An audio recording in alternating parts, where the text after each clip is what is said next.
welcome back to another week of Behind the Lens. I'm Debbie Elias, film critic, creator, and host of Behind the Lens, where we go behind the lens and below the line with those movers and shakers, the film and TV makers, those producers, directors, writers, actors, cinematographers, film editors, sound mixers, production designers, costume designers, who else? VFX gurus. You name it, and I'm talking to them. Got a lot of great interviews coming up for you over this next week on the website, behindthelensonline.net, talking Emmys. For your consideration, Emmy interviews. Some really good ones coming up, but I'm doing more of those this week, as a matter of fact. So check out the website for some good stuff that's there and that's upcoming. But welcome to today's show of BTLRadioShow. I think you're going to enjoy today's show and the films we're discussing. But more than that, the filmmakers and actors who I'm speaking with. Some jam-packed interviews today as we kick things off with my exclusive interview with actors CLAES BANG, JONAH HAUER-KING, and together with writer-director NICK HAMM, talking about the beautiful epic William Tell. And then you'll hear from writer and executive producer CHARLENE DAVIS and director-producer DAFNA YACHIN discussing their new film, Relative Control. This first interview is one of those times I wish we could have done the interview in person. Of course, I wish that with every interview.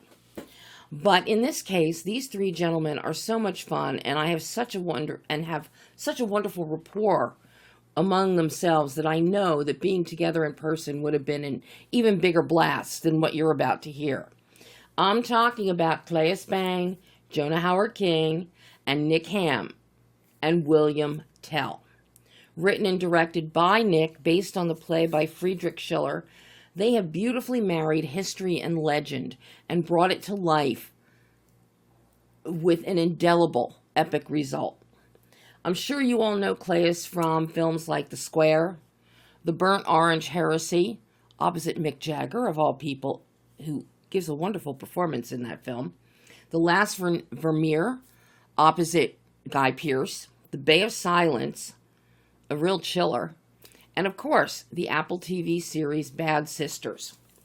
JONAH HAUER-KING is, of course, best known for his roles in Greta Gerwig's Little Women as neighbor Laurie Lawrence, and, most importantly, obviously, as Prince Eric in Disney's live-action adaptation of The Little Mermaid. BAFTA-winning theater director turned film director NICK HAMM has to his credit The Hole, which marked Natalie Portman's first film appearance, I believe, Godsend, Killing Bono, and The Journey, a film I dearly love, which is a fictionalized account of Ian Paisley and Martin McGuinness's political reconciliation many years ago. And for that film, I was so fortunate I got to interview Timothy Spall and Colm Meaney about that and about working with Nick. If you haven't seen that film, check it out. And both the interviews are up on my website, so you can hear them there. Now, many of you have heard about William Tell in your early school days. Legend has it he's the man who shot an apple off of his son's head with an arrow. But it's the history around the legend that is what gives this story and film its weight and wonder. Set in the 1300s, the 14th century, in Switzerland, and shot on location in Switzerland, mind you, you will be gobsmacked at the imagery that you'll see on screen when you see the film. The nations of medieval Europe are struggling for power. The ruthless Austrian Habsburg Empire has invaded neighboring Switzerland, and thanks to a number of events that unfold, the peaceful huntsman William Tell is thrust into the heart of their resistance. Tell had a history of fighting in former battles and suffers what we would today call PTSD. And Nick, in this film, beautifully addresses, with some flashbacks, Tell's prior life that sets the stage for his reluctance and reticence at getting involved in anything involving warfare at this stage of his life. Now, as you'll hear, we dive into the heart of William Tell and some of the key production elements, including Jamie Ramsey's cinematography and the beauty and importance of widescreen vistas, along with character development and historical accuracy. Stand out with the development of Tell himself is Claes' performance, which focuses on Tell's inner turmoil and that PTSD. The film's epic battle sequences and the challenging shoot the apple off the head scene are discussed at length, particularly by Nick, and emphasizing the actor's extensive training in crossbow and broadsword and the collaborative effort required. Very action intense, action heavy, but for working these crossbows, which Claes has to do for a good portion of the film, hearing about the training and what the actors had to go through physically to prepare for these roles is really interesting. Nick explains the film's vision, the integration of violence, the importance of the apple scene as a metaphor for political terrorism, as relevant today as it was in the 14th century. And we also get into the editing process and working with editor Jan Miles to develop the film's classical structure. But be it legendary or not, this movie is sumptuous, it is glorious, it is epic. It is beautiful and it's fascinating. This, at its heart, is a fascinating character study of William Tell, punctuated with intense, brutal action, offset by the pastoral life Tell so desperately desires and richly deserves. And by the way, in addition to Claes and Jonah, William Tell also stars Sir Ben Kingsley, Jonathan Pryce, Ellie Bamber, Rafe Spall, and as the deliciously evil villain Gessler, Connor Swindles. And this is just to name a few. So take a listen as Claes, Jonah, and Nick talk about William Tell. Hello. Hello, gentlemen. Hello, how are you? I can't tell you how excited and thrilled I am to be speaking to all three of you and about this film. I've admired the work of all of you, especially you, Claes. I mean, The Bay of Silence, Burnt Orange Heresy, and the Last Vermeer, three of my top 25 films of all time. Oh my goodness, are you kidding me? That is so cool. Thank you so much. You've just made his day. That's fantastic. You have just made my day. Well, that's what I'm here for. But seriously, I love those films so much. Amazing. The Square, also, that's what put you in my radar, was The Square. Okay, yeah, of course. But then to see these films, and particularly The Last Vermeer, Yeah, I thought that sort of gone under the radar. I think it was supposed to come out during COVID, and then, of course, COVID killed everything, and it just never really made the cinemas or something. But I'm quite proud of that movie as well. It is stunning, and the way that it's shot, and the way light is used in the prison cells, things like that, it looks like a Vermeer painting in many instances. Oh, cool. So, Yeah, I'll pass it on to Dan and Guy and those guys. yeah, well, Guy and I Thank you so much. Guy and I talked about it a couple months ago when we were talking about another film, and it's funny, he said the same thing, that it fell under the radar. It just didn't get the traction. So many things fell under the radar during COVID, me included. Well, you definitely aren't under the radar now. Neither are you, Jonah. Of course, you're one of those legendary princes now that little girls everywhere and teens, they're going to have pictures of you on their wall. Not going to have the Beatles on their walls like my generation. They're going to have pictures of you, Jonah. I have pictures of Jonah on my wall. Yeah, I have pictures of Jonah on my wall. Yeah, but that's only because I sent them to you. That's different. But the fact that I have a cardboard full-size cutout kind of thing in the corner of my bedroom. Oh my God. And of course, Nick, your films, The Journey, still an absolutely outstanding film. I was lucky enough to speak with Timothy and Colm about it. Just an amazing piece of history. So well, we're just going to talk to you for the next 3 hours. This is perfect. I mean, we like this. Okay, I can... This is like... I can... Places move. So you will do anything you want. We'll talk about anything you like.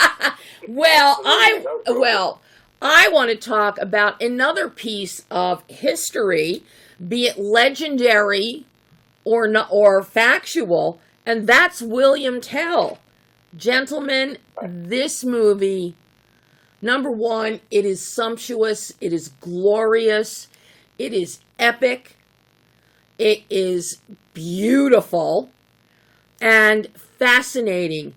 This is, at its heart, a fascinating character study of William Tell, which, Claes, you just knock out of the park with introspection and quiet and the battle of dealing with essentially PTSD from actually being in wars with, the current pastoral life that Tell lives. It sounds like you have seen exactly the movie we've tried to make. I am in love with this film. In love with it. Thank you so much. Amazing. And I look at it, and I look at Jamie Ramsey's cinematography, and Jamie's work is just amazing, no matter what is done. But this is such a grand scale. Nick, you went with wide screens to really capture the beauty of Switzerland. Yeah. I'm ready to go get a passport and go to Switzerland now. Yeah. Even though... Bring money, it's very expensive. But, and Jonah, you are just, as Rudins, my heart is breaking for this poor man. Breaking for... He's trying to do the right thing. He's trying to do the right thing. He's a little lost, I think, at the beginning, He's in love with someone that he's not really meant to be in love with. He is trying to serve his country as best he can. He thinks he's doing the right thing. And it's a bit of a coming of age for him. I think he's trying to be diplomatic, but he realizes that in the face of evil, it's not going to work. And so I think it's interesting that it's the person that he's in love with that really teaches him that and takes him on that journey. And I love playing him because he really grows up and he learns and he becomes a man and he steps up for his country, which is exciting. Yeah, which leads us into these great battle sequences. Nick, I hope you had your head examined before you tackled this, because these are some of the most epic and difficult battle sequences. With broadswords, crossbows, and then man-to-man, hand-to-hand combat. What was your vision for this film, Nick, that led you into what we see on screen and what you give us? Well, first of all, look, it is genuinely nice to speak to you, and as Clay says, it's refreshing to speak to a journalist when they hit and get the right point. And it's absolutely everything you've been talking about in relation to Clay. As I've said to him before, there's very few actors that can sit in repose in scenes and yet steal scenes. Yeah. The silence is very much part of that character. And, his inner turmoil is something that I think Clay portrays really well. And I think, Jonah underestimates his own kind of heroism and his ability to play. And it's funny because I never do these interviews normally with the actors. The actors do their own interviews and then I do them separately. So I blow smoke up there. I'm not blowing smoke up their arse. I'm just saying that, it was a real, for me, it was as a director, it was a real privilege to work with this cast. I found their ability to deal with the language and their ability to take each character that they had on a journey and just made it so emotionally involving for the audience. And in the end, what I don't like about to answer your question about the action, I don't like a lot of action movies. And I think what happens in a lot of action movies is that it's like eating fast food in a funny way. You kind of want them, and then you feel satiated, and you feel terrible after you've watched it. You think, why did I spend an hour and a half of my life doing that? And I think the reason for that sometimes is the lack of engagement. And that somehow what happens is now in movies that the expectation of the audience is that the character's going to do these amazing stunts and these amazing things, and you are a voyeur on that experience. And if you're a voyeur on that experience, you're not engaged with that experience. So one of the things I wanted to do was integrate the violence, if you like, into the characters themselves. Because one of the most important parts of the movie is the transition that Tell makes himself from being a peaceful man to becoming a warrior again, knowing the cost of war. And in order to do that, he doesn't fire a shot in anger until for the first 20, 30 minutes of the movie. So to me, there was two things going on in the violence. One is the violence was a counterpoint to the beauty. You mentioned the beauty of his photography. To me, it was like the Sound of Music on acid, or the Sound of Music with violence. I wanted that juxtaposition between the violence, the real violence of the day, which was horrific, and the beauty of the landscape. Because the landscape itself forms this incredible arena for the picture, and it's a character in its own right. And to answer your original question of what was the vision of it, the vision of it was to explain, to be honest with you, Stephanie, the Apple scene, a scene that is known around the world, in a kind of non-way, where everybody has an idea or a replication of it, but no one really has understood why it exists and what it was about. And in order to do that, that was the beating heart of the film for me. That was the scene I tackled first as a writer. That was the scene I placed in the middle of the movie, because all the characters in the movie come into that scene and are all changed by that scene. And ultimately, that's a scene about political violence. It's a scene in which it's actually a scene about political terrorism, to be quite honest with you. Yeah. You're watching the fascist overlord dictate the public execution of a child in order to maintain dominance over that community. And because there's no way that guy thinks that Tell's going to make that shot. There's no way that anybody in that square thinks he's going to make that shot. Even Tell doesn't think he's going to make that shot at some point, but he has hope.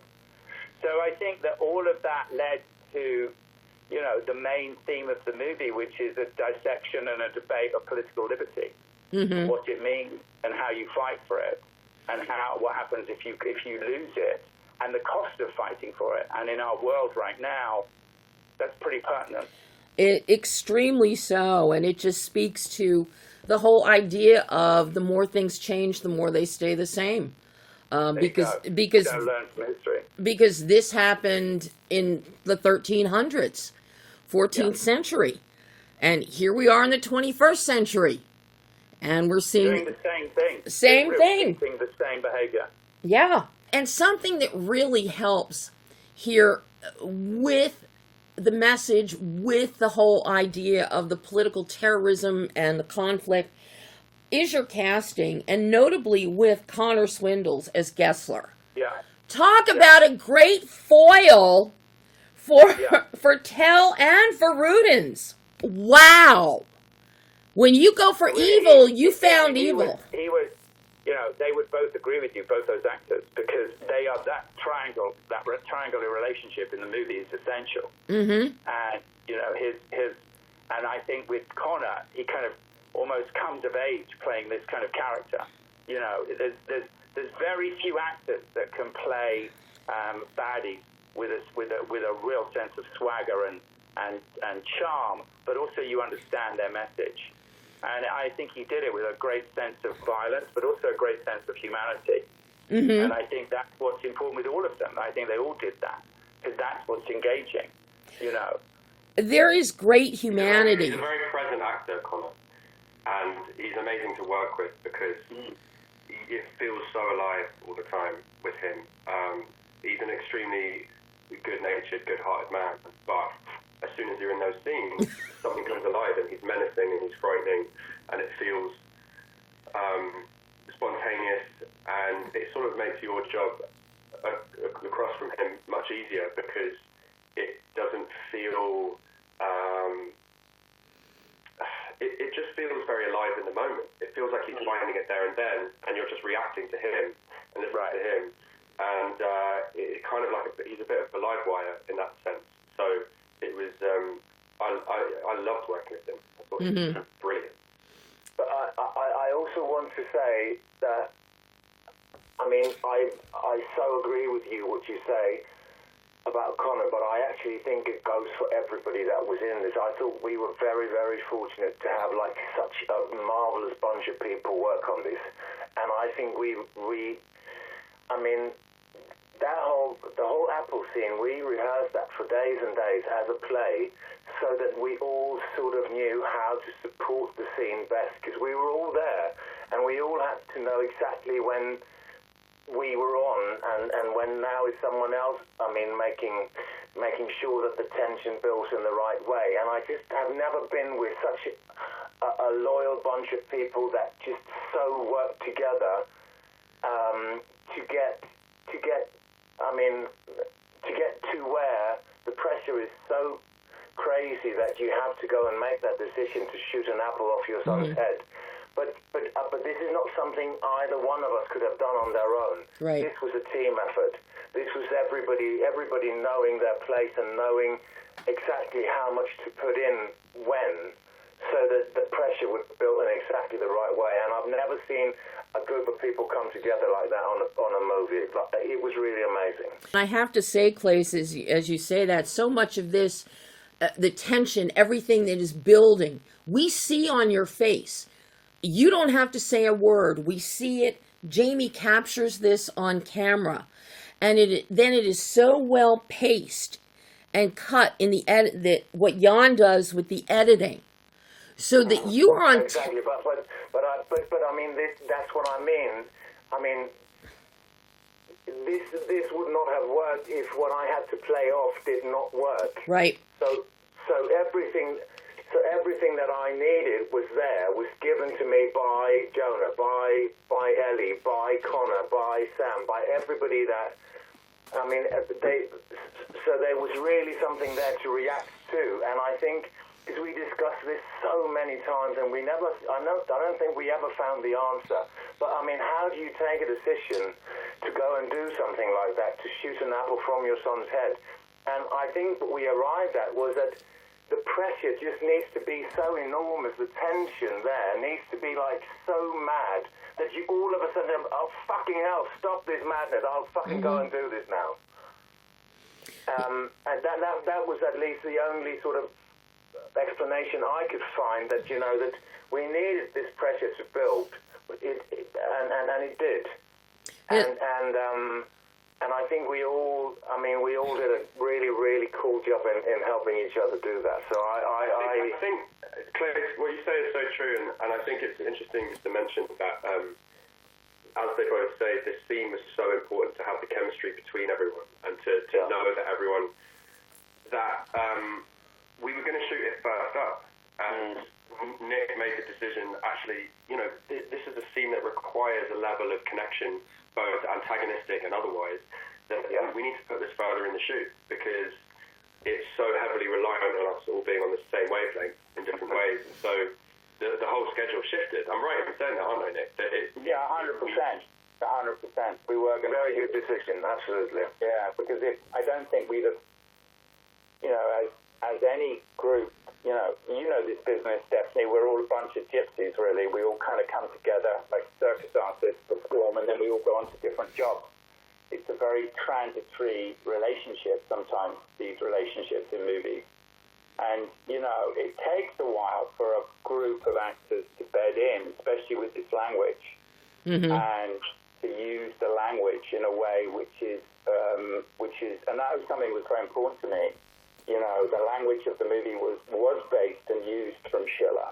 And, you know, I tried to keep that kind of tone, not necessarily the poetic tone, but a kind of, you know, a very urbane, domestic tone. And then when I look at the way that people like Jonah and Claes handle that language, they handle it as if they're not speaking poetry, which is the way to do it, right? You have to break it. You have to break the rhythm, as if you're asking for a cup of coffee, right? As if you're ordering you have to break it down.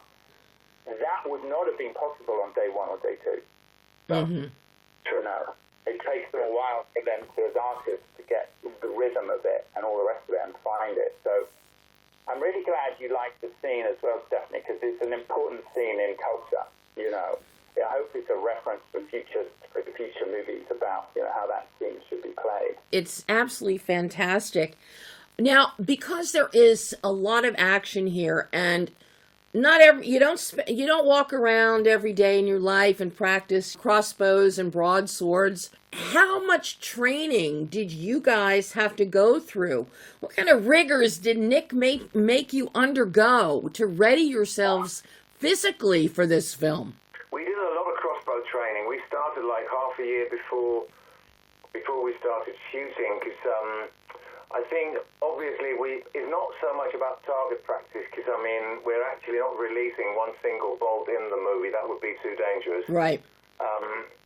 But in order to sort of familiarize yourself with the weapon so that it looks like it's an extension of your arm, because that is how they went about these weapons at the time, right? It's really something that was built into to their everyday life. So we did a lot of that, and then there was a lot of physical training for all the fights and stuff once we got to Italy where we shot it. I love it. It was fun. It was fun. I mean, and it kind of helps you find the character a little bit, because there's a physicality to all of the fights. Totally, yeah. And the stunt coordinators think of these fight scenes quite balletically. You know, they feel like dance in a sense that you have your own style of wielding a sword, you have your own particular weapon that's unique to you, and it kind of helps you live and bed into the character. And it was great. I mean, you can imagine that they had all of us, all the guys, all the girls in the gym all the time, wielding swords. It was kind of a fun way of creating a little bit of camaraderie as well, because we were all together. And, yeah, it was. All right, how many injuries did you two sustain in your training? Only one for me. I twisted my ankle. What about you, Claes? I think I escaped. I mean, I sort of chickened out the second it got dangerous. I just ran. Second I sort of, nobody knows what we're doing right now. Just run. Oh my God! When it was that is very true. By the way, they ran the moment it got remotely dangerous. Absolutely. Why wouldn't you? Don't Now, be an idiot. I have to ask Nick, because I know Taylor said you've got something right after me, so I've only got a couple minutes here. I've got to ask you, Nick, about working with your editor, working with Jan, and finding the pacing and hitting the emotional beats. How challenging was that to cut this film together? Because it's beautifully done. It's a really good question, and you know what? It was a real journey in the cutting room, because the first cut of the movie, what I do is I really get a first cut of the movie very early, basically a kind of joined together, and I think that was something like nearly 2 hours, 45 minutes, or nearly 3 hours. And I knew inside of that cut was a movie, but I didn't know the pace or the rhythm of it at that point, because you never really do. Mm-hmm. Because as you know, there's a magic. Look, the edit room is where you make everything, but you only make it if you've got the right ingredients. Right. And if you don't have the right ingredients, you can be the best editor on the planet. And if the actors aren't good and the script doesn't work and the authenticity of what you're doing doesn't work, then it doesn't matter how good the edit room is. But if you have the ingredients, and then you get a great editor like Jan to come in and take that and literally play with a kind of modern approach to making a kind of classical movie in a way. Because the movie has a 3-act structure. It almost borrows from the 50s and 60s. You know, I was making a Western. You know, yeah. I was making a Western in the truest sense of that. I was making the good, the bad, and the ugly in many respects. I was borrowing from all of those traditions. You know, when he rides into town with his gang, that's his gang. You know, that's who he's collected on the way. It's kind of, so you feel like you're looking at certain, and the truth is, Stephanie, that all of these movies work off tropes in our world. Mm-hmm. If you're dealing with princes and princesses and castles and swords and sandals and the kind of rural life of medieval Europe, then the audience knows that world. They're not stupid. They get it. They've been there 100 times before. They've seen that world. So if you're going to go into that world, you have to really upset those tropes and play with them in a different way. And that's to do with the acting as much as anything else. If you're going to play a prince like Jonah, the complication of that characterization and the endearment which that character gives you is amazing, right? But under another actor, that might not have worked. So I think that what we did in the cutting room is we basically went, we kind of filleted and filleted and filleted until we got to the core of each particular moment.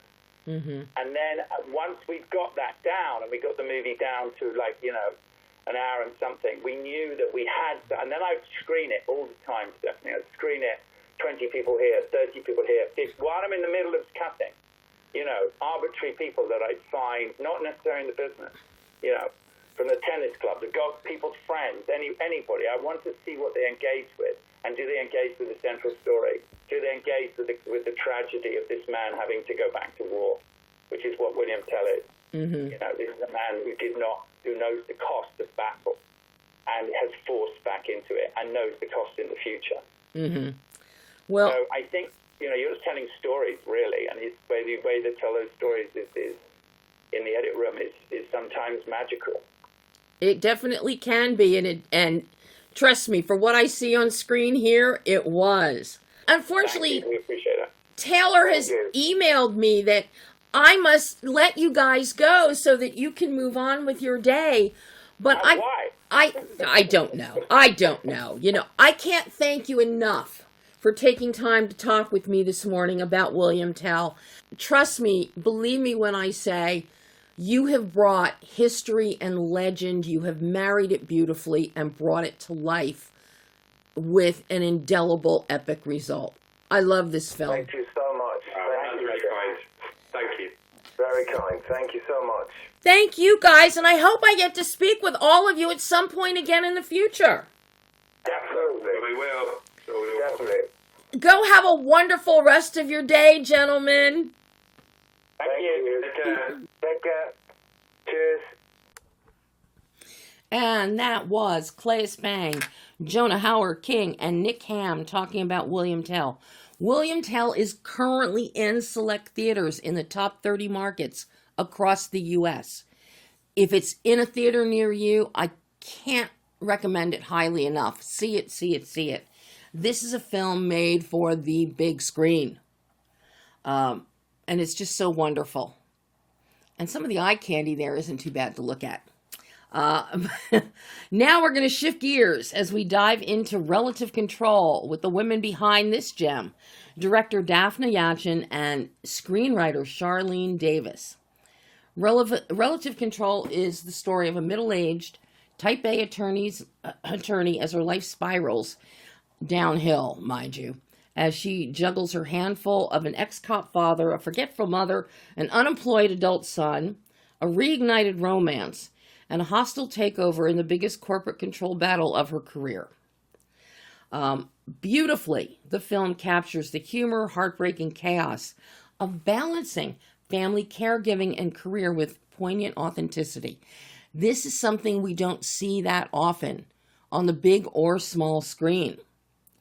And to have it done with humor to offset it, because anybody who has gone through this with aging parents and needing to care for them or take over their finances or worry about them slipping and falling. This is why these medic alert commercials are really important out there, people. Help, I've fallen and I can't get up. You look at them on TV, you see those commercials and you think, ha ha ha, it's funny. But you get into a situation like this with your own family, as your parents' age or your grandparents' age. And these are very real things, while you are also trying to navigate your own life. But somehow you kind of get lost in the middle because of that responsibility. And that's what CHARLENE and DAFNA give us here. And it's interesting because do you know that there are over 30 million family caregivers in the U.S. alone right now? It's also a sad commentary on our health system that we can't afford and don't have the facilities for people to get, our elderly and aging, to get proper care. And it falls on the family to take charge.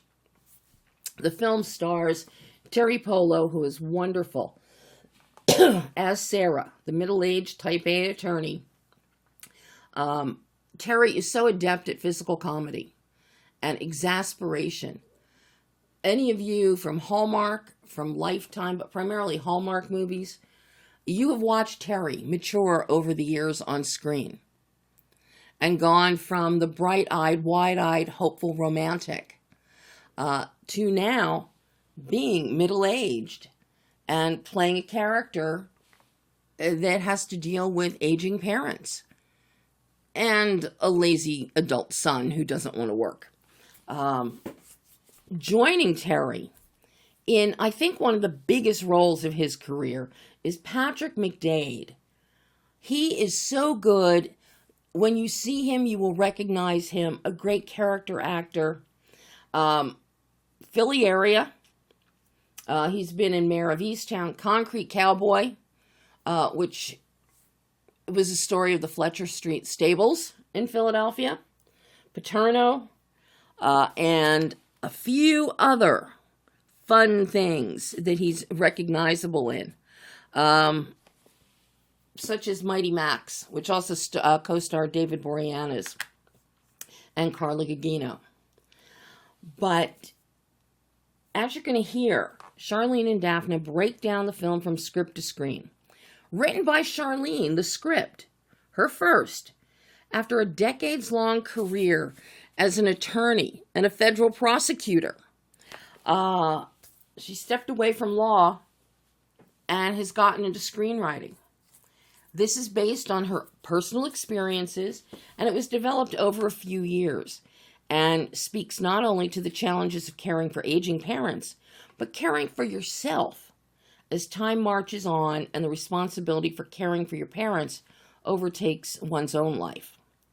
As I said, magical casting with Terry Polo as Sarah, Patrick McDade as her father Joe. Their chemistry truly captures the dynamic of a daughter and a father navigating complex family dynamics. And we all know about dads and daughters. And while Charlene focuses more on the script in our conversation, Daphna dives into Anthony Bernato Jr.'s cinematography, developing a visual tonal bandwidth of lightness and bright tones versus the heavier subject matter and themes within the film, working with editor John Nabbage, and some of the production challenges, which involved a 14-day shoot, which for low budget, no budget, micro budget, 14 days, you don't have all the machinations and mechanisms and the financial mechanisms to make it a little smoother than it is. So that's a challenge. And Daphna dives into all of this. The impact of the pandemic. The pandemic had a lot to do with the timeline and the development of this film. And of course, Daphna talks about what it's like to shoot in 100-degree heat in Delaware in July and August, while the film is set in fall and winter and our actors are all wearing winter coats. There is a lot of humor. There is a great rapport between Charlene and Daphna. Hard to believe they've never worked together before, but they are wonderfully collaborative, and I hope we see more from them. But right now, we're going to have to see Relative Control. And you can take a listen as Daphna Yachin and Charlene Davis dig into Relative Control. Hi, Charlene. It's Debbie. How are you? I'm fine, thanks, Debbie. How are you? I'm fine. Hi, Daphna. It's Debbie. How are you? I'm fine, Debbie. Thank you so much for inviting us. I am just so tickled to have both of you, and Charlene is already on as well. So, Great. I detect trouble. I see trouble coming with both of you. I have to, number one, thank you for making Relative Control. There are so few films that people of the ARP generation really can relate to. This is so relatable on multiple levels and will speak to so many people, be it elder parents, grandparents, or those children that are entering their 50s, maybe into their early 60s, and with longevity, what it is today in some families, they've got to deal with all of these issues. And I've already gone through all of these issues with my family. So I so appreciate the authenticity, the sensitivity, and the humor that you give us, because you will never survive any of this if you don't find some lightness and moments like Dad perpetually falling out of his chair, falling out of the chair because there's plastic on the chair. You need those lighter moments, and I think this will be a good reminder to people to look for those while you're dealing with these serious issues. I'm so impressed, ladies. You said it perfectly, I think. You summed up the feeling of the film that Charlene wrote. It was amazing that most people in the audiences have felt that way. You have it tailored, your casting. Terry Polo, anybody that has loved Hallmark movies for decades will know Terry and her work. But they have grown with her and watched her mature as they have matured. So to see her step into this role as an adult daughter, divorced, with an adult son, elder parents, right there, everybody has gone on a journey with her in her multiple performances. They're going to believe her in this role automatically. You really lucked out bringing her in on this project. The audience will follow her. Well, we certainly hope so. We think she did a marvelous job, and it was a very demanding role because she was in every scene, and there's a good deal of dialogue in the film. So she stepped right up to the bat, as far as I'm concerned, in terms of delivering a real authentic, as you said, portrayal of the character. Well, I have to say that, Charlene, knowing that you've got an approximate 30-plus year history as a lawyer and a prosecutor, I am not surprised at all by the amount of dialogue. I myself spent 30 years in law here in California, and yeah, it kind of just flows from you when you put the pen to paper or your fingers to the keys. You can't help yourself. You want those words in there, so there is no mistaking the relationships, the dynamics, or the point you're trying to make. And Terry had so much dialogue in here, as did Patrick McDade, who had a lot and did such a great job. Because Patrick is just so incredible, and we don't find actors of his generation and his ilk that often. How did you rope him into this? How did you rope Terry into this?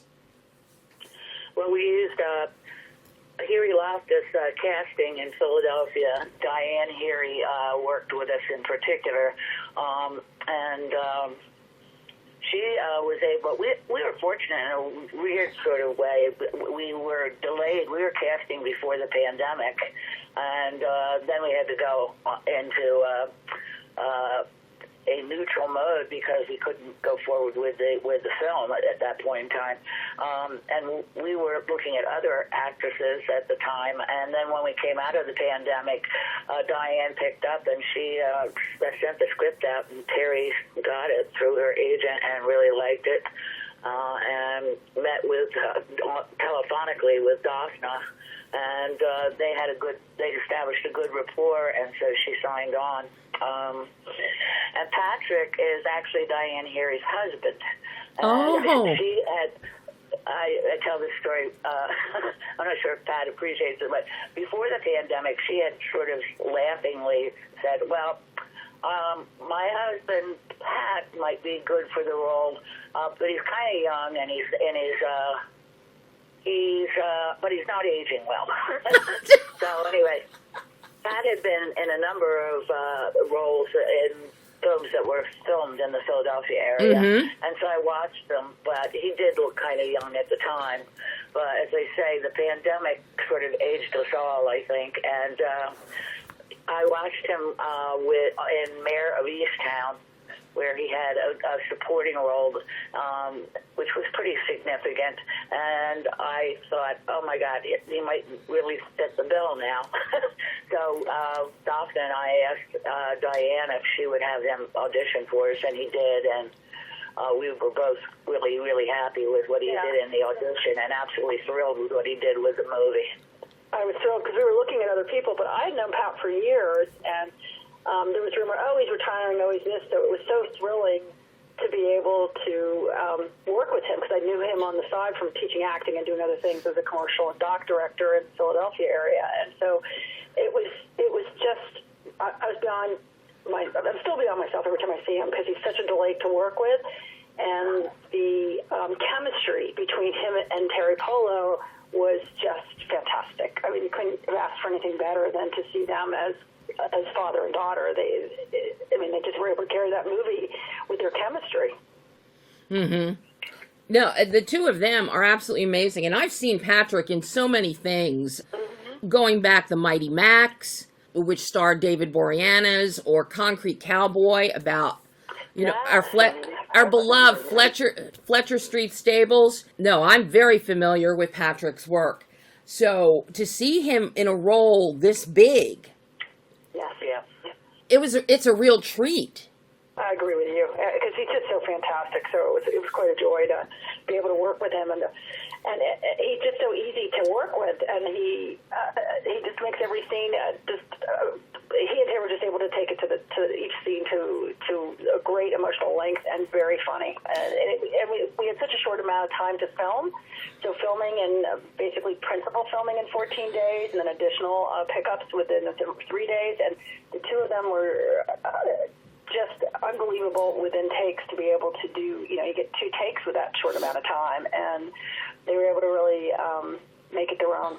Now, I have to ask, let's give him credit where credit is due.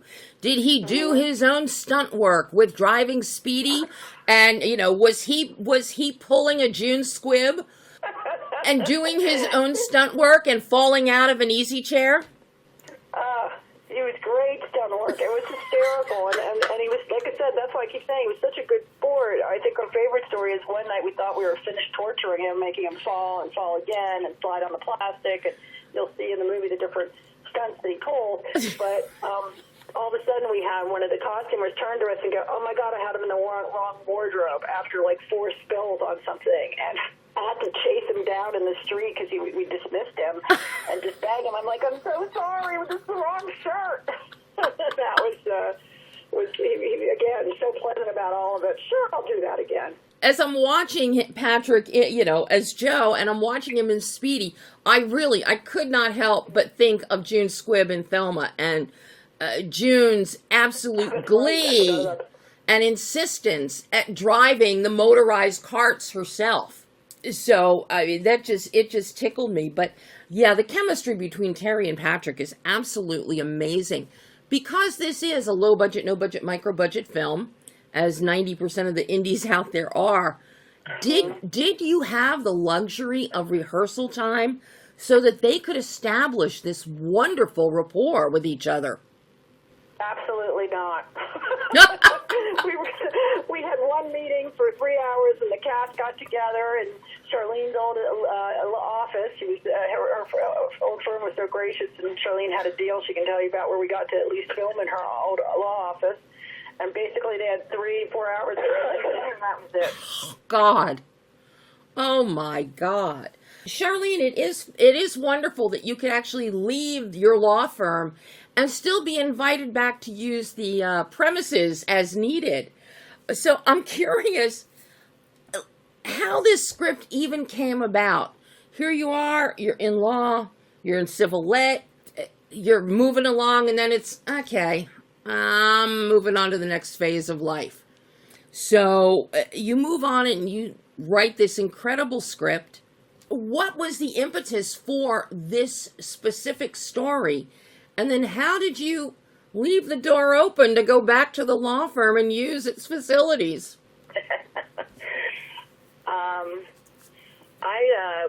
The script is based in large part on my own experiences with my parents.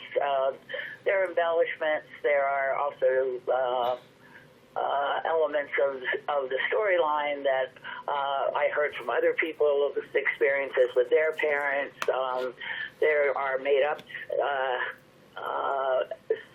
segments of the story. Certainly, some of the through lines are fictionalized, but with my own experiences, trying to juggle my career as a lawyer and my parents as they were failing. My parents both lived to be almost 95 each, and my father predeceased my mother because he was a bit older. But I had about 10 years where I was caring for them, not in my home, but caring for them in all the things that they needed in their own residence, and moving them into an independent living situation in a senior facility. Yeah, as you said, you have to approach some of this with a sense of humor and keep it. And as things would happen, some of them were very sad, some of them were tragic, and some of them were hurtful. But some of them were just darn funny. And I would tell my son about it, and he's an independent filmmaker. And I ended up thinking, well, why don't I make a film about this? And so, or write a script anyway. And so I signed up at the University of the Arts in Philadelphia for a continuing education program in screenwriting one night a week, and managed to squeeze that into the schedule. That's when I started writing the script, and it just developed over the years as I was taking that course. And then I decided at some point my firm wanted me to continue beyond the retirement age, and I did, but then at one point I felt like I was not offering it. I was president of the firm at that point, but I decided that I wasn't really bringing that much to the table anymore, and I wanted to do something else. So I decided to retire from the firm and try to get the film made. And part of my retirement package was that if I ever did get this film or the script and being made into a film, I could use the offices for shooting. So sure not to make any enemies. But that's a great perk in a retirement package, one I've never heard of before. Good wheeling and dealing there on your part, Charlene. Now, thank you. Once you had this script finished, Daphna, how did it make its way to you? Well, one of Charlene's writing instructors I worked with at one of the universities and teaching film, and David said, I have someone to introduce you to. Do you want to direct a narrative? And I'm like, absolutely. And again, also for women in their third act like I am, when you hit an elderly sort of your third act, let's say, I won't give my age, but in directing, I was one of the first commercial directors in Philadelphia, and you didn't have these kind of opportunities on the East Coast, and so it was like, sure, I can't believe somebody wants to interview me, and I met Charlene, and we talked for a little bit, and I read the script, and at the time I was coping with my own issues similar to this. My mom had had a stroke, my father had just passed, and I just related to the script so much. And so when we met, I wasn't sure that I would even get the job. And we kind of walked out of a coffee shop, and I said, well, good luck with your film. And she goes, well, we'll do this together. She pretty much told me there. And I felt so lucky because I usually do issue documentaries, but this was such an important film. And like I said, I related to it so much with having to try to run an ad agency and work while trying to care for my mother at the time. And it was just such an honor to be able to bring this film to life because of relating to it so much. And then, COVID hit, and she kept working on the script, and we kept changing things, and then COVID left, and we were able to, Charlene was still determined, and got the film off the ground, and pretty much that's how it happened, and well, like I said, it's such an important subject matter, being about the sandwich generation, having so many of my own friends going through this right now. And, since then, right before we started the film, my mother passed, and right before COVID, and, it just, like I said, resonated, and it was such a great homage to Charlene's family and what she had to go through. And when we're in theaters and people see this, that's what everybody talks about after a film screening, is how they relate to this, whether it's their parents or dealing with their siblings or having to handle trying to figure out whether to get your parents in a home or not. And these are issues that, over 30 million Americans are facing right now. Mm-hmm. And so that's what makes this film with both dramedy because of the severe issues. But again, even with my mother with her stroke, the only way we faced everything was through laughter. She became much funnier after a stroke, realizing what she had to deal with. As I said before, the authenticity, the realism, it is there. And it speaks to so many. And I like the fact that you're addressing, through the character of Sarah, that sense of responsibility that you have as an adult child. And you have to do something. You want to honor your parents because they're your parents, especially your father, dads and daughters. So you're still a little girl in his eyes. It's like, no, you're not going on that business trip. Dad, I'm 60 years old. I'm 65 years old. Yeah, I'm going on the business trip. But by the same token, you kind of shirk down, which is something Terry really brought with her physicality and the nuance in her performance. You shrink in front of your parents, especially your dad. And it's, what do I do? Mom can't pay the bills. Mom's screwing it up. Mom's sending out Christmas cards that say Dad he has cancer. And you're just, what do I do? And it's so spot on, but it shows us so many aspects. You really run the gamut here. You show us what it's like for a child, an adult child, to be dealing with this. The dynamic between the parent and child, the feelings between siblings, the one we don't see, but she is like the favorite in the family. And then you get the grandchild involved, and you really showcase all of these elements. This is kudos to you, Charlene, in the script, but also to you, Dafna, to show so people can see what is going on. And we see the physical and emotional strain that this is having on Sarah. So it's actually a wonderful character study in many respects as you tackle these issues. Well, thank you very much. But I agree. Dafna brought a dimension to it when she transferred it from the written page to the visual, and I'm so delighted that we worked together on it. And what she was able to develop while she was filming in a very efficient manner, I might say, as well. Well, we were lucky that the DP and I, and we also have to thank the editor, John Napick, who did just such a fantastic job with what we had, and being able to edit it to make it look this beautiful and this professional. Both he and Anthony Brown, who was the DP, did such a great job. That's what we're very, very lucky. And then also, I want to give credit to our score and Charlene Fine, Luca Connie, who does the concert in the film and some of the key music, along with Milk Boy, who is an incredible. They did the rest of the score, and they did such a great job. Let's talk about Anthony's work and John's work for a bit here, because what is so standout for me is the fact that you keep your visual tonal bandwidth very light and bright. That visual tone, these are serious subject matters, and we have some very dramatic, heavy dramatic moments.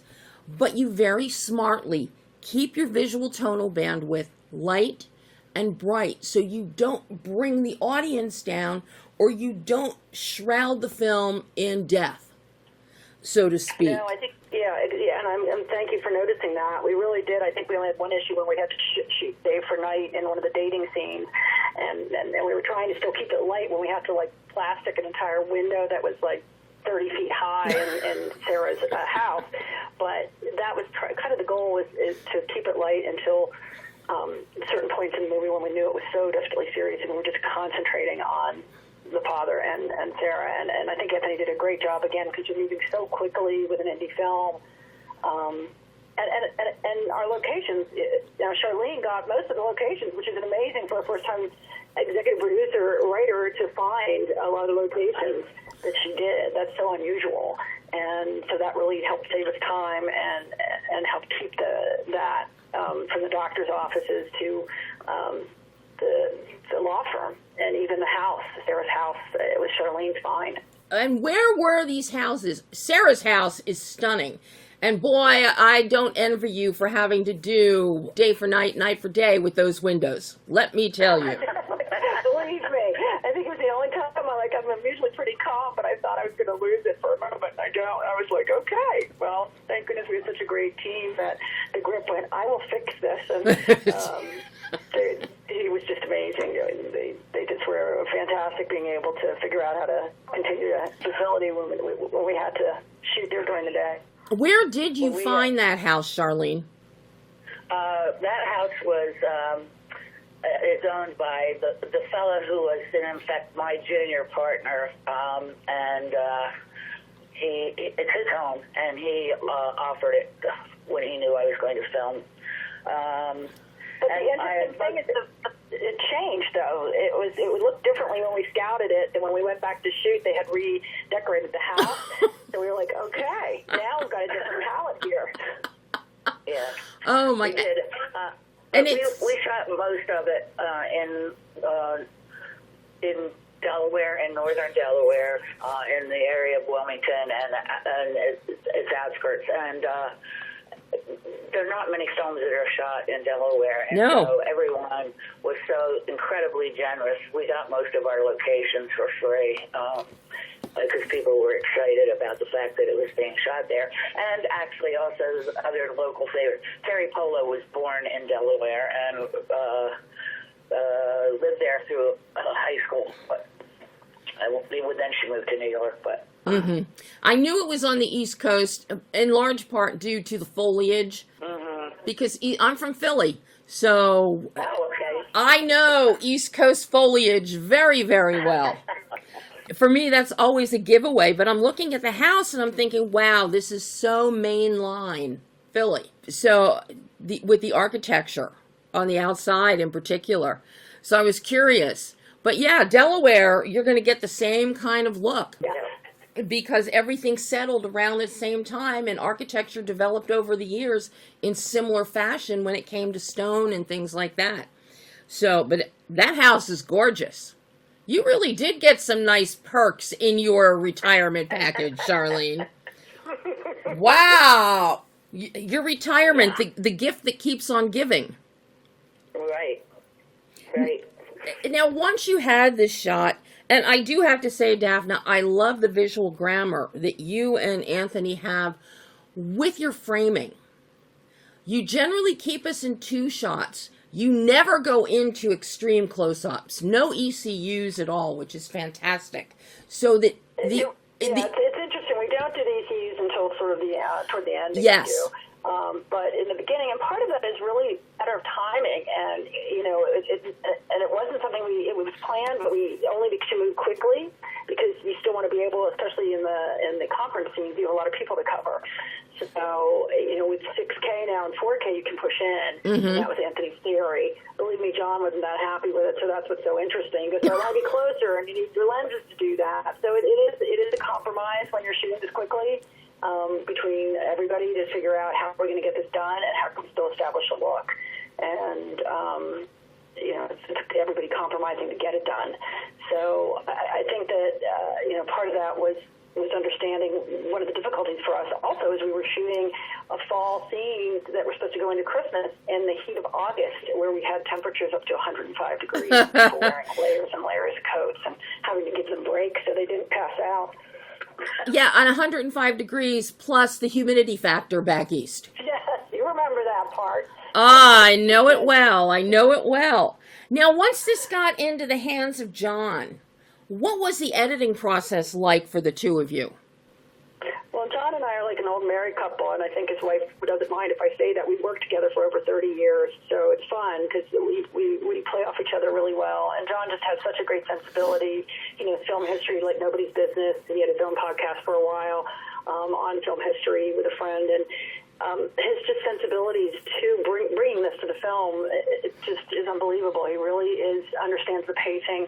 He works with the actors' performances so that we really are getting the best performances and being able to fix stuff. So, especially when you're running and gunning and you know that, oh, there goes a boom. Oh, who did that?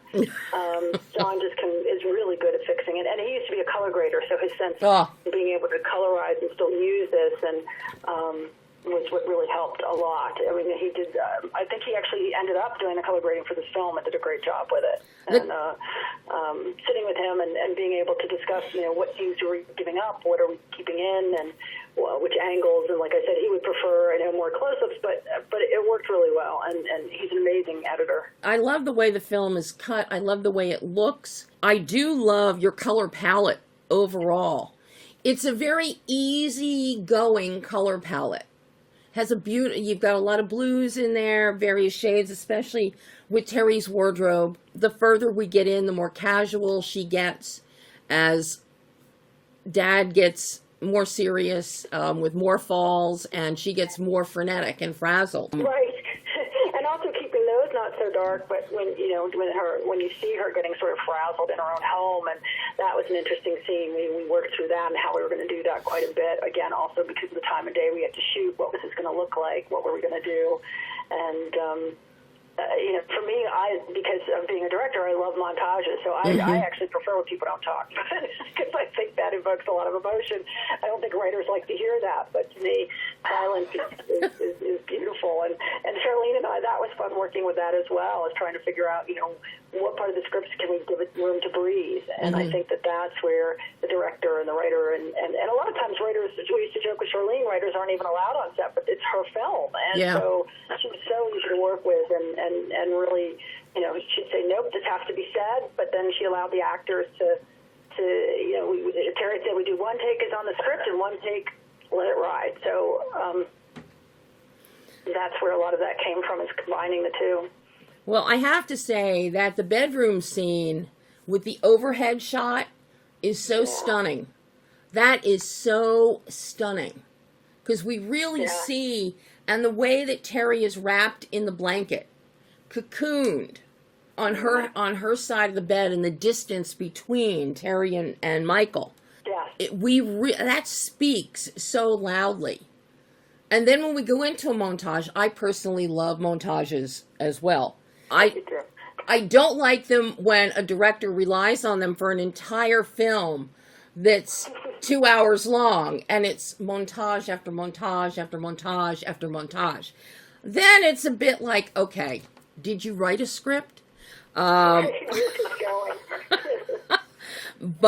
I love the montage sequences. There again, you kept it really light and bright on the couch in the living room with this light streaming through the windows and her burying under the blanket on the couch, trying to shut out the world and the light. The metaphor there is perfect. Absolutely perfect. Right, her being alone in that very, very large home, and it was nice to see, and I think it's probably one of my favorite scenes is using the natural light that we had in there. That's always such a blessing when you can, because we don't have many outside scenes in this film. Everything's inside, had to be lit, except for, I think, around the Delaware Wilmington Riverwalk. Mm-hmm. And I'm not sure, what was that called, Charlene? The Riverwalk, is that what it is? Yeah. Riverfront. And Riverwalk. Really beautiful. Oh, I mean, the cicadas or whatever we had, the katydids, whatever was making a ton of noise because it was still summer. It was really fun to shoot there. I bet your sound team liked that. They did a great job. I didn't really, thank goodness for new software. Without it, sometimes I think, we'd be dead when it comes. And it's like, then Charlene would have had to rewrite the script to include the sound of katydids and birds and things. Put in the sound effects in the script. So now, as we're getting ready for the film to come out on April 11th, I think it's a perfect time, springtime, and just before tax day. So people need something lighter to watch, or after they finish their taxes on April 15th, they really need something to watch. And this is absolutely perfect. But as you each look back on the experience of making Relative Control, what would each of you say that you learned as a director, a filmmaker, as a writer, an executive producer, that you can now take forward into future projects? And I better see some more feature films from you, Daphna, and I better see some more scripts from you, Charlene. Well, I have 3 more scripts that I've written since, so Daphna and I have talked about perhaps collaborating on another.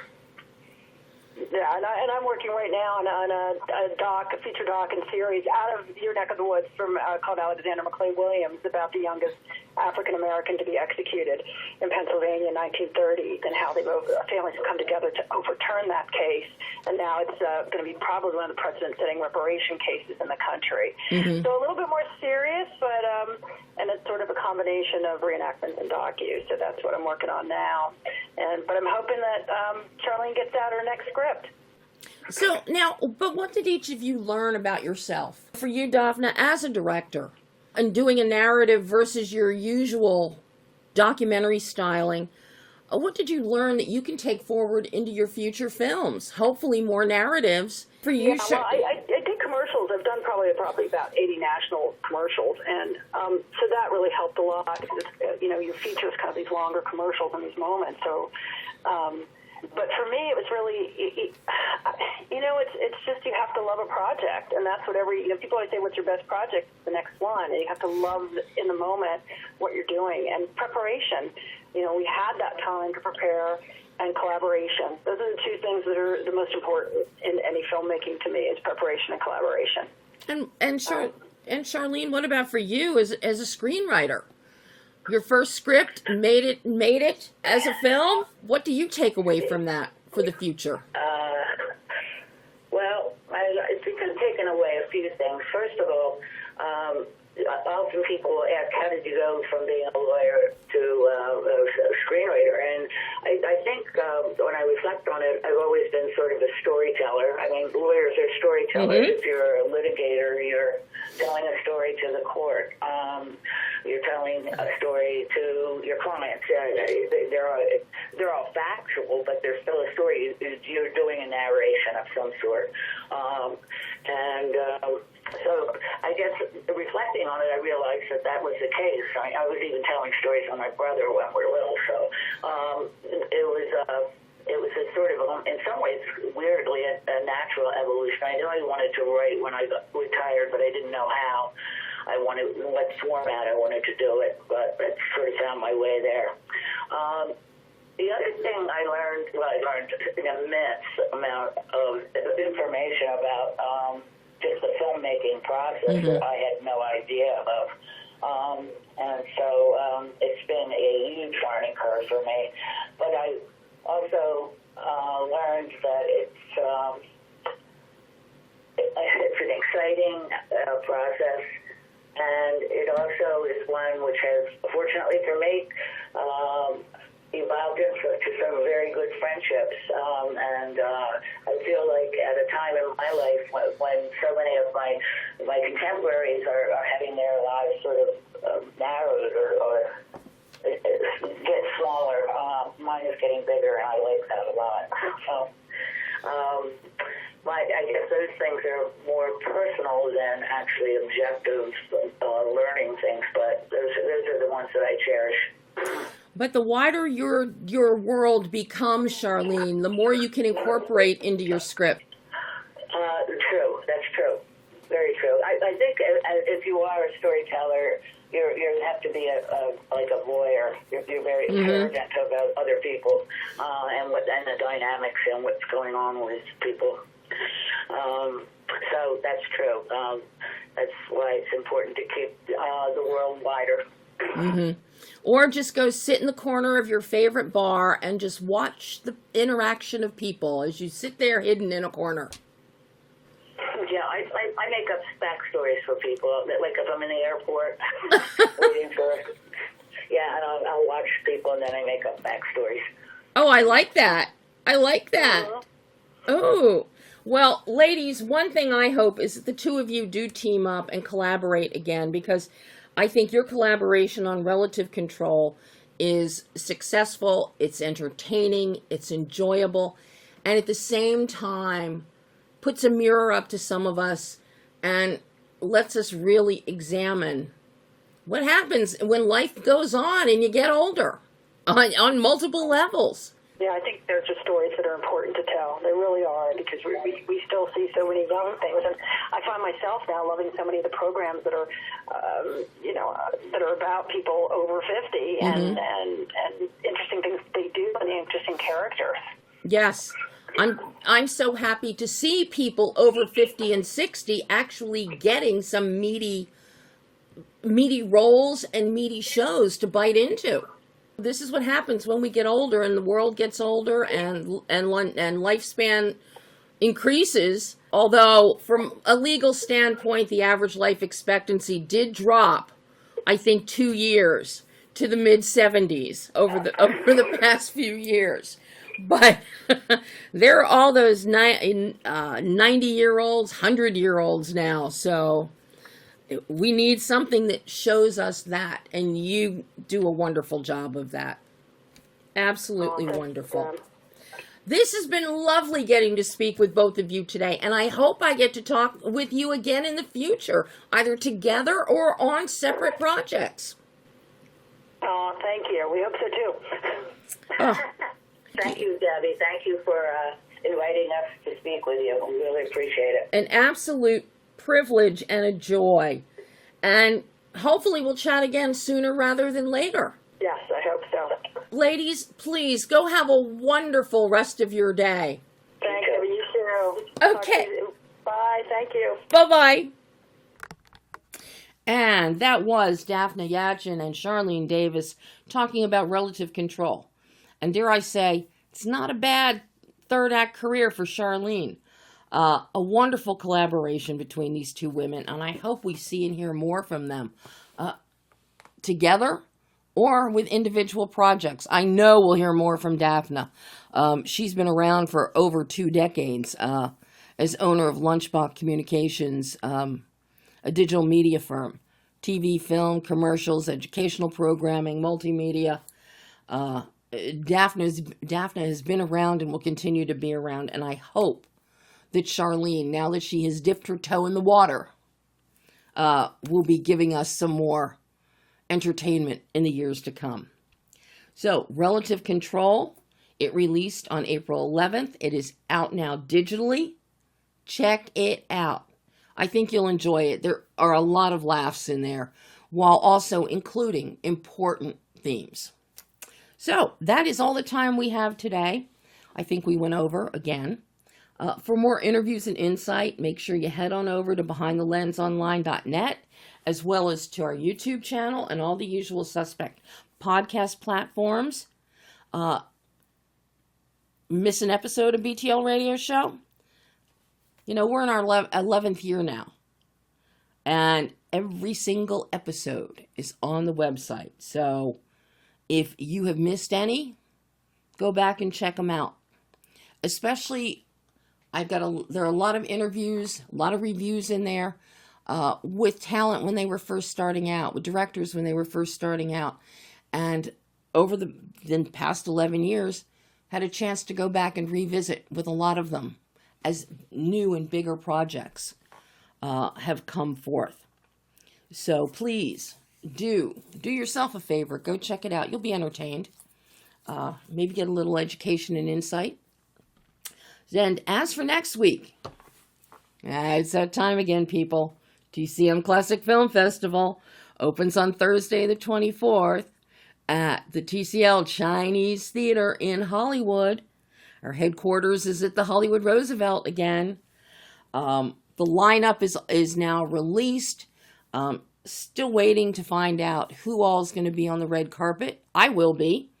So next Monday on BTL, you just might hear me doing some pre-festival chatter about what's coming up.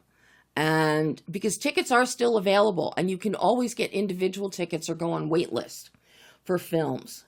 So, start checking out now if you're interested in the festival.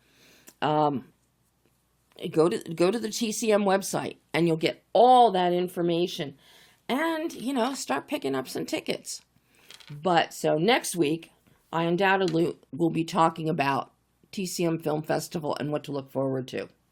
But in the meantime, check out William Tell in theaters. Sit in your own home on the comfort of your couch and watch Relative Control. So until then, I'm Debbie Elias. This is Behind the Lens.